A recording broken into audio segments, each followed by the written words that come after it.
La fièvre, c'est normal, c'est le corps qui combat le virus. La fièvre, c'est pas dangereux. Dans le fond, il y a une question de durée de fièvre. Plus que 72 heures, on recommande aux parents de consulter pour voir est-ce qu'il y a une bactérie. Pendant que l'enfant, en fait, combat le virus, il est plus fragile. Est-ce qu'une bactérie donne une deuxième infection par-dessus la première, que ce soit otite, ce qui est l'infection bactérienne la plus fréquente. D'un autre côté, des fois, l'enfant peut être très irritable, c'est-à-dire que vous réussissez même pas à le consoler, il ne fait que pleurer. Ça aussi, ça peut être une indication là, que l'infection se complique d'une infection bactérienne ou d'une infection plus sérieuse. Donc, il y a des signes à surveiller. Fait que le tirage, on regarde est-ce que la peau rentre en dessous des côtes, entre les côtes, en haut des côtes. Ça peut être un signe qu'il faut consulter, évidemment, après avoir fait l'hygiène nasale.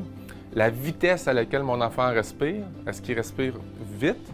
Puis là, le rythme respiratoire ou la fréquence respiratoire, bon, ça varie avec l'âge, mais est-ce qu'il respire plus vite que son habitude? Est-ce qu'il y a des battements des ailes de son nez? Donc, est-ce que son nez bat à chaque respiration? Ça, c'est un signe qu'il faut consulter aussi. Ou sinon, est-ce que mon enfant a une respiration qui est sifflante? Ça aussi, ça va être une indication qu'on devrait voir un professionnel de la santé. Surveiller larmes, absence de larmes, salive diminuée. Sinon, la perte de poids. Finalement, quand l'enfant se déshydrate, il va perdre son poids. S'il perd plus que 10 % de son poids connu, ça veut dire qu'il est déshydraté de façon sévère.